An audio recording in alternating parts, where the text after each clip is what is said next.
Hello and very good morning, our loving students of Growing Soul Kids Gurukul. As we all know, it's time for our studies. So all of you get ready. Our today's schedule, class 4, subject English language, lesson 11, conjunctions.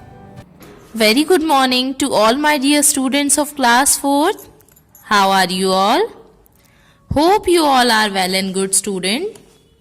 So students, आज हम अपनी video में पढ़ेंगे English grammar. Okay? And in English grammar we had completed chapter 10 and now it's time for chapter 11 conjunctions. Okay? So today I am going to explain you chapter 11 conjunctions. तो चलिए start करते हैं. First of all, its definition. So its definition is a conjunction is a word that joins two nouns, phrases और sentences. Conjunctions ऐसे word होते हैं जो दो nouns को, phrases को और sentences को आपस में कनेक्ट करते हैं. Okay, for example and, but, और, ये कुछ एग्जाम्पल्स हैं कंजक्शंस के.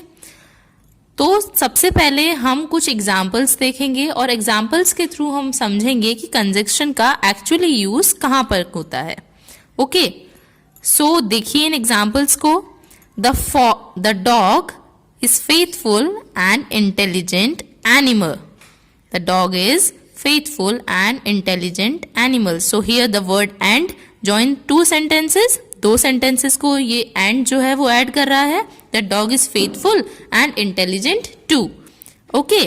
Now second, I want to go to play but I am sick. यहाँ भी जो but word है वो दो sentences को connect कर रहा है. That he want to go to play also and he is sick also. So the words and but and or are conjunctions or connecting words. Okay? जो conjunctions होते हैं उनको connecting words भी कह सकते हैं.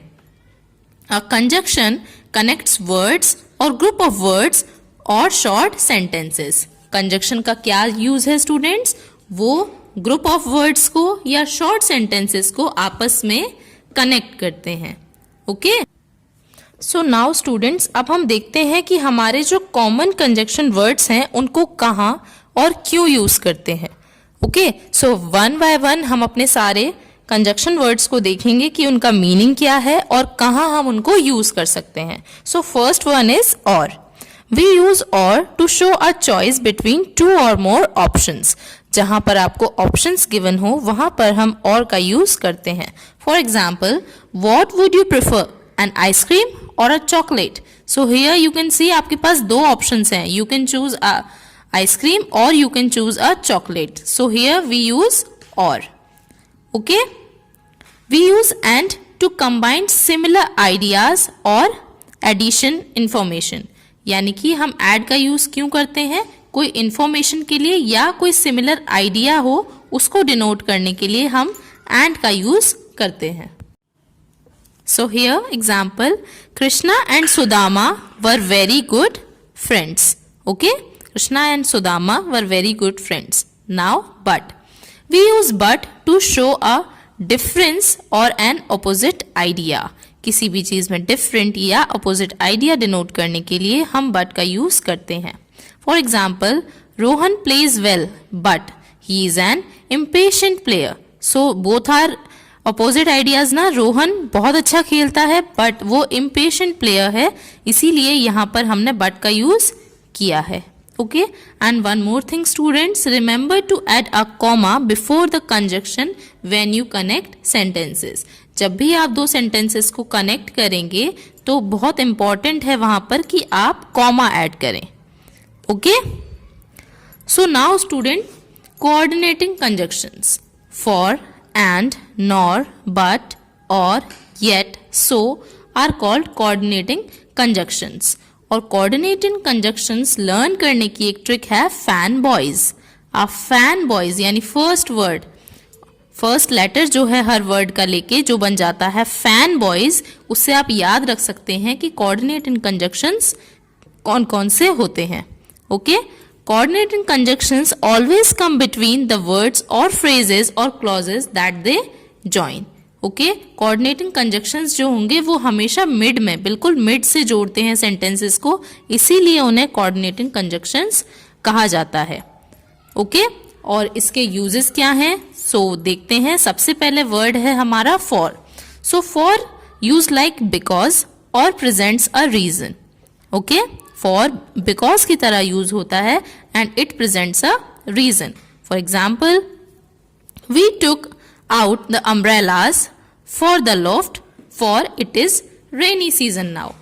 Okay, next one, and used to show addition, जो कि मैंने आपको अभी पहले भी बताया था कि and जो है किसी भी चीज को कनेक्ट करने के लिए या एडिशन के लिए दिखाते हैं, और it presents the idea that are similar, जो कि सिमिलर आइडिया हो उसको डिनोट करता है।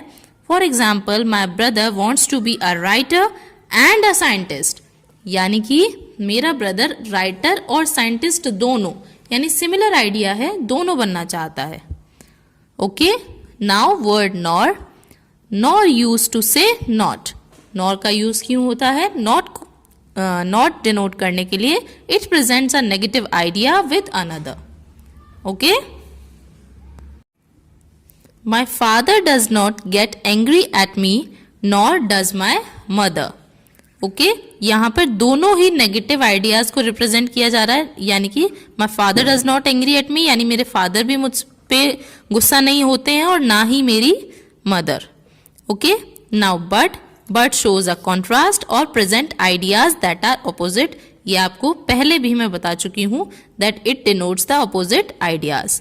And it's example, we went to the theatre but we could not get tickets for the movie. तो यहाँ पर दोनों सेंटेंस के बीच में आपको कॉन्ट्रास्ट दिखाई दे रहा है that we went to theatre but we could not get the tickets for the movies. Okay, now next, or that shows an option and presents an alternative idea or choice. For example, be there on time or you will miss the bus. Okay, be there on time or you will miss the bus. And students, one more thing, जैसे कि आपको पहले भी बताया था that coordinating conjunctions जो होंगे वो हमेशा हर सेंटेंस को मिड से जोड़ते हैं। तो आपने अभी सारे एग्जाम्पल्स में देखा है कि ये सारे आपके जो coordinating conjunctions हैं वो मिड से ही सारे सेंटेंसेस को जोड़ रहे हैं। Now next word, yet, present an outcome or contrast. Okay, for example, I was upset with my brother yet I helped him with his project. यानी कि यहाँ पर आउटकम आप सेकेंड सेंटेंस में देख सकते हैं that I was upset yet I helped him with his project. Okay, so yet का यूज हम इस तरह से करेंगे। Now next, so that presents a consequences और रिजल्ट, किसी भी चीज का रिजल्ट डिनोट करता है। So for example, I had not done my homework so I apologize to my teacher, यानी कि आपने जो भी एक्शन या जो भी वर्क किया है उसके रिजल्ट में जो आपको करना पड़े, उन दोनों सेंटेंसेस को जोड़ते हैं हम सो कंजक्शन से। Okay students, so this was your chapter 11 conjunction and it's example. After that we will do the book exercise of this chapter. I hope आप सभी को ये चैप्टर समझ में आया है। Do your work very neat and clean handwriting. Till then, bye bye, take care. My dear students, hope you enjoyed this class, and now it's time for your homework. In your today's homework, complete video class work as per given instructions in your today's class. So my dear students, bye-bye, take care, stay at home, stay safe. See you in the next class. God bless you.